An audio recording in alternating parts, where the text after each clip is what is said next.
नमस्कार, मैं डॉक्टर प्रिया Tiwari, cancer specialist. आज हम बात करेंगे कोलन कैंसर के बारे में। कोलन कैंसर यानी कि आंत का कैंसर। कैंसर शरीर के किसी भी हिस्से में हो सकता है और आंत के कैंसर को कोलन कैंसर कहते हैं। ये महिलाओं और पुरुषों दोनों में देखा जाता है और ये बढ़ती उम्र के साथ ज्यादा होता है। लेकिन हाँ, कुछ रिस्क फैक्टर्स की वजह से ये कैंसर अभी ज्यादा देखा जा रहा है। तो क्या है ये रिस्क फैक्टर?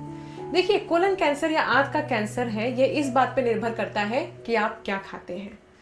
अगर आप प्रोसेस मीट या रेड मीट ज्यादा लेते हैं तब इस कैंसर होने की संभावना ज्यादा होती है। अगर आप कुछ ऐसा खाते हैं जैसे कि ग्रीन लीफी वेजिटेबल्स, तब इसके कैंसर की होने की संभावना कम हो जाती है। तो जितनी हेल्दी हैबिट्स होती हैं, जैसा कि आपको आपकी दादी या मम्मी सिखाती है कि हेल्दी खाना खाना है, वेजिटेबल्स, सलाद खाने हैं, ये सारी चीजें आपको कोलन कैंसर से बचाती हैं।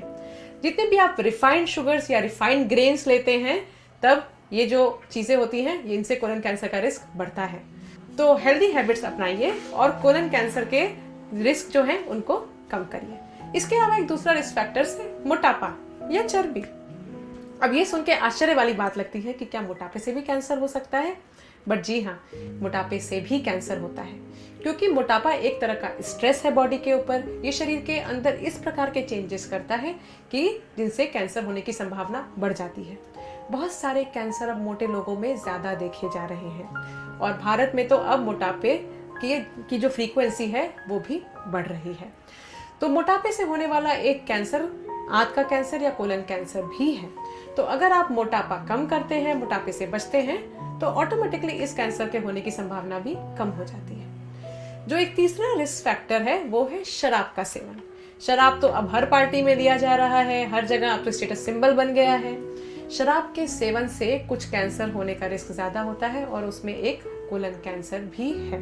तो अगर आप कोलन कैंसर से बचना चाहते हैं तो आपको शराब से भी बचना पड़ेगा। ये भी देखा गया है कि कुछ फैमिलीज में कोलन कैंसर का रिस्क ज्यादा होता है। इसका मतलब ये है कि हमारे शरीर के अंदर कुछ ऐसे जीन्स हो सकते हैं जो कि कोलन कैंसर कर सकते हैं, डिफेक्टिव जीन्स होते हैं। ये जीन्स फैमिली में चलते हैं, यानी पीढ़ी दर पीढ़ी भी चलते हैं। पर ये कुछ 5 से 10% के जो कोलन या आंत के कैंसर होते हैं वही ऐसे होते हैं। तो कई बार जैसे कि हमसे मरीज पूछते हैं कि हमारे घर में कोलन कैंसर है, तो क्या इसका मतलब मुझे भी कोलन कैंसर हो सकता है? तो इस सवाल का जवाब देने के लिए हम एक सिंपल सा ब्लड टेस्ट करते हैं, जिससे ये पता चल सकता है कि जो आंत का कैंसर या कोलन कैंसर है, क्या वो फैमिलीज में चल रहा है, क्या उसके अंदर डिफेक्टिव जीन्स हैं, और ये हमें ब्लड टेस्ट करके आसानी से पता लगा सकते हैं। तो ये तो कुछ बातें हुई कोलन कैंसर के रिस्क फैक्टर्स के बारे में।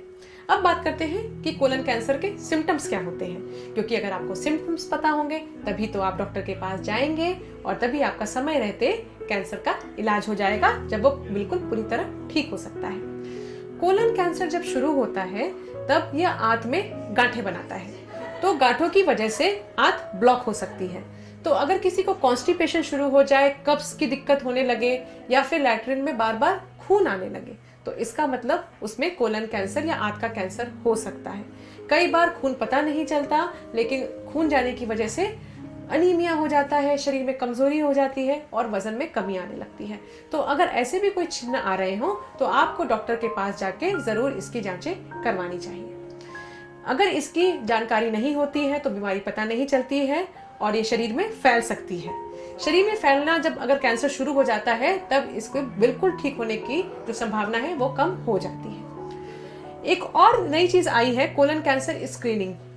कोलन कैंसर स्क्रीनिंग के बारे में आपको एक अच्छी बात बताती हूँ कि अगर 50 साल से ज्यादा की उम्र है आपके घर में किसी भी महिला या पुरुष की, तब कोलोनोस्कोपी करके एक स्क्रीनिंग होती है। इससे क्या किया जाता है कि एक तरह की ट्यूब है जिससे पूरे कोलन का मुआयना किया जाता है। एक तरह की ट्यूब है जिससे पूरी कोलन का मुआयना किया जाता है या निरीक्षण किया जाता है। इससे यह पता चल जाता है कि कहीं पे कोई ऐसी गांठ तो नहीं है जिसमें कैंसर हो या जिसकी वजह से कोई और प्रॉब्लम भी हो सकती है। अगर उसमें कैंसर की गांठें दिखती हैं तब उनका समय रहते इलाज हो जाता है और कैंसर बिल्कुल ठीक हो जाता है। तो ये कुछ नई चीजें हैं जो अब इंडिया या भारत में भी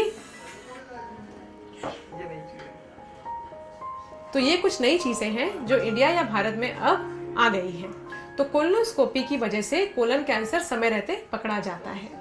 इसके अलावा कोलन कैंसर में ट्रीटमेंट भी बहुत आगे तक आ गया है, अच्छे अच्छे अपडेट्स आ गए हैं। जो सर्जिकल टेक्निक्स थी वो तो काफ़ी अच्छी हो ही गई हैं, लेकिन इसके अलावा कीमोथेरेपी, टारगेटेड थेरेपी, इम्यूनोथेरेपी जैसे नए नए ट्रीटमेंट आ गए हैं। तो अगर किसी को फैला हुआ या स्टेज 4 का कैंसर भी है, उसमें भी अब ऐसे ट्रीटमेंट ऑप्शंस आ गए हैं जिसकी वजह से मरीज ज़्यादा लंबा चल सकते हैं, जिसमें साइड इफेक्ट्स कम है, ताकि जो क्वालिटी ऑफ लाइफ है वो भी अच्छे से मेंटेन रहती है।